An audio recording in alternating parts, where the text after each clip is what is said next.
2001년 미국 캘리포니아주 산타크루즈에 위치한 한 창고에서 한 무리의 사람들이 독특한 운동을 시작합니다. 이들은 클린앤저크와 같은 웨이트 리프팅부터 풀업과 같은 맨몸 운동, 그리고 로잉과 같은 유산소 운동까지 여러 운동을 섞은 새로운 운동 방식이자 스포츠를 만들어내었죠. 네, 이것이 바로 크로스핏의 시작입니다. 아마 많은 분들이 크로스핏이라는 용어가 웨이트 트레이닝처럼 하나의 운동 방식을 뜻하는 고유 명사로만 알고 계시지만, 사실 크로스핏은 피트니스 브랜드 이름이기도 합니다. 2000년에 창립한 크로스핏은 2010년대부터 급격한 성장을 이루며 전 세계에 15,000개 이상의 체인을 가진 세계적인 피트니스 브랜드로 자리 잡게 되었죠. 유튜브에서 크로스핏이 어떤 운동인지 소개하는 영상은 많지만 피트니스 브랜드 크로스핏을 소개하는 영상이 없더라고요. 그래서 피트니스 트렌드로 떠올랐던 신흥 강자 크로스핏을 소개하는 영상을 준비해 보았습니다. 그럼 시작하겠습니다.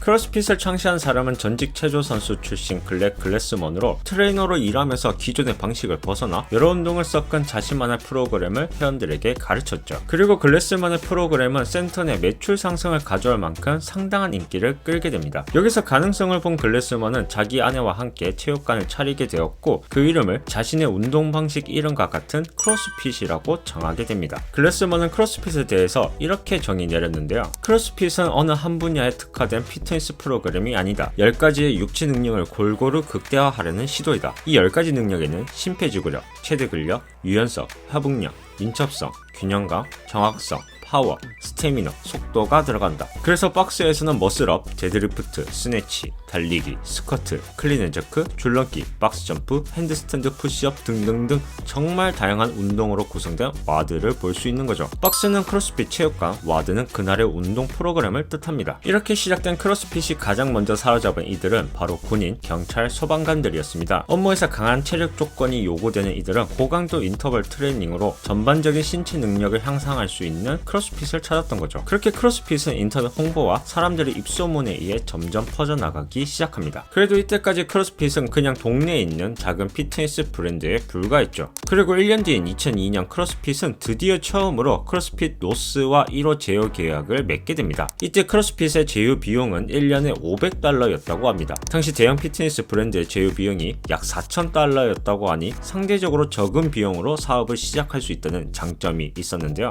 물론 이름값은 다르긴 했지만요. 그렇게 조금씩 크로스핏은 성장했고 2005년 기준으로 5개국, 미국 21개 주에서 총 50개가 넘는 박스가 크로스핏과 제휴를 맺게 됩니다. 크로스핏은 몸집이 커지는 것과 함께 더 체계화되고 전문적인 프로그램을 만들게 되죠. 그리고 2007년까지 250개까지 박스를 늘린 크로스핏은 새로운 도전에 나섰는데요. 미국 전역, 그리고 세계에 퍼져 있는 크로스피터들이 한자리에 모여 경쟁을 펼치는 크로스핏 게임즈를 선보이게 됩니다. 비록 처음 개최된 크로스핏 게임즈에 참가한 선수는 70명, 그리고 관중은 150명에 불과한 중계도 없는 대회였지만 최초의 크로스핏 스포츠 이벤트의 시작이라는 의미가 있었죠. 이후로 꾸준히 성장하고 있던 크로스핏이 급격한 성장을 하게 된 계기가 있는데요. 그건 바로 리복의 등장입니다. 2011년 리복은 크로스핏과 10년짜리 스폰서십 계약을 맺게 되죠. 그렇다면 왜 하필 리복이 크로스핏을 선택했을까요? 그 이유는 크게 두 가지인데요. 첫 번째는 크로스핏의 성장세였습니다. 2001년 한 개에 불과했던 박스는 2011년 기준 3,000개로 늘어났고 2007년 70명에 불과했던 크로스핏 게임즈 참가자 수는 2011년 기준 26,000명으로 늘어났죠. 이처럼 크로스핏은 미국은 물론 전 세계로 퍼져나가고 있는 피트니스 브랜드였기에 앞으로 더 커질 수 있다는 가능성을 보았던 거죠. 그리고 두 번째는 크로스핏이 리복을 다시 살릴 수 있을지 모를 피트니스 트렌드였기 때문이죠. 여러분, 리복이 스포츠 시장을 이끌었던 전성기가 언제인지 아시나요? 바로 1980년대입니다. 1980년대 당시 미국에서는 에어로빅 붐이 일어나며 피트니스 스포츠가 크게 유행했었는데요. 이때 리복은 다른 스포츠 브랜드들이 기존 스포츠 시장에 집중하고 있는 것과는 달리 발빠르게 피트니스 트렌드에 따라가며 피트니스 운동에 맞춘 신발과 용품들을 출시했었죠. 그 덕에 리복은 1987년 아디다스와 나이키를 제치고 스포츠 브랜드 1위를 기록하기도 했었습니다. 하지만 에어로빅 붐이 끝나고 90년대 중반부터 리복은 시장 점유 점유율을 잃어갔고 결국 2006년 아디다스가 리복을 38억 달러에 인수합병하게 됩니다. 그 이후 리복은 이미 아디다스가 높은 시장 점유율을 가지고 있는 축구, 농구, 육상 등의 스포츠가 아닌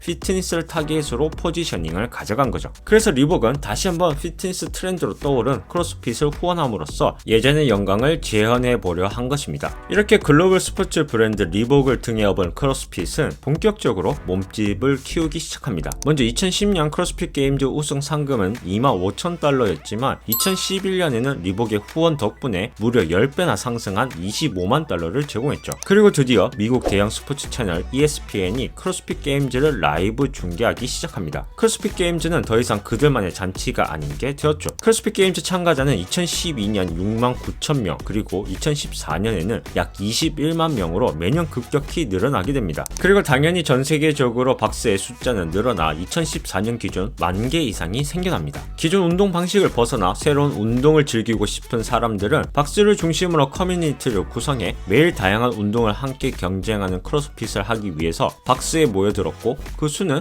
폭발적으로 늘어났던 거죠. 이렇게 크로스핏이 피트니스 트렌드로 떠오르자 크로스핏은 자신들과의 제휴 없이 크로스핏이란 이름을 간판에 달고 체육관을 운영하는 업체들을 규제해야 하는 상황이 벌어집니다. 앞에서 언급한 것처럼 크로스핏은 하나의 운동 방식이면서 피트니스 브랜드에게 제휴 없이 크로스핏이란 이름을 사용할 수가 없기 때문이죠. 그리고 크로스핏은 레벨 1부터 레벨 4까지의 자격증을 만들어 크로스핏과 제휴를 맺기 위해서는 매년 3,000달러와 박스의 레벨 1 자격증 소지자가 반드시 한 명 이상 있어야 한다는 조건을 내걸게 됩니다. 트레이너들의 전문성을 높이고 무분별하게 박스가 늘어나는 것을 막기 위한 크로스핏의 대책이었죠. 그 이후로도 계속해서 크로스핏의 인기는 더해갔고 2018년 기준 162개국에 15,000개 이상의 박스와 약 400만 명의 회원들, 그리고 크로스핏 게임즈 참가자 수는 역대 가장 많은 41만 5천 명을 기록하게 됩니다. 그래서 일각에서는 크로스핏이 세계에서 가장 큰 피트니스 브랜드가 될 수 있다는 예측이 나오기도 했었죠. 불과 20년도 안 되는 사이에 말도 안 되는 성장을 했기 때문인데요. 그리고 그 상승세 역시 무서웠고요.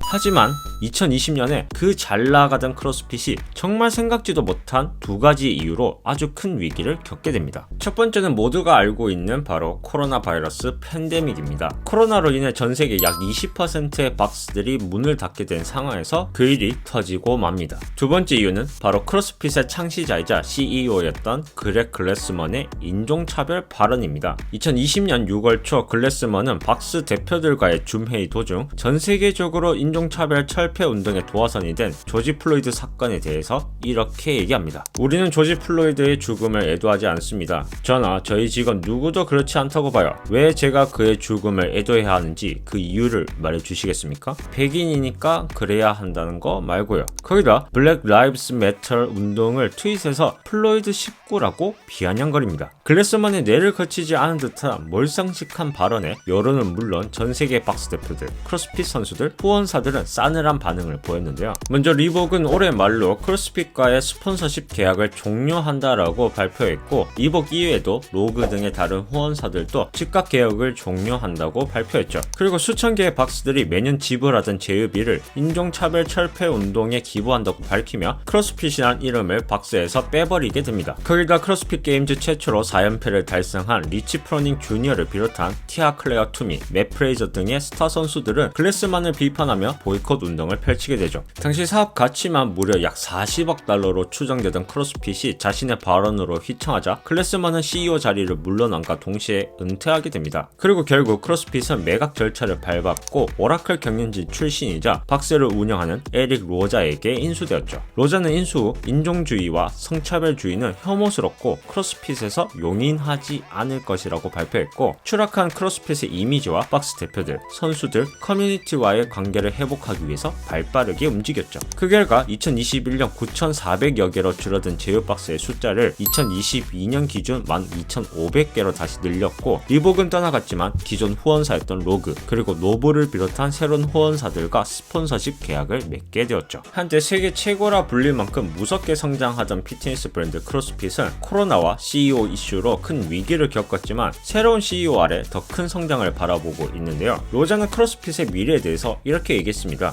크로스핏은 세계적으로 가장 큰 스포츠 중 하나가 될 수 있다. 목표는 10년 안에 1억 명이 크로스핏을 하는 것이다. 과연 로자의 목표만큼 크로스핏이 성장할 수 있을지 지켜보시는 것도 하나의 재미가 되지 않을까 싶습니다. 다들 다치지 말고 조심히 운동하세요. 오늘도 시청해주셔서 감사합니다.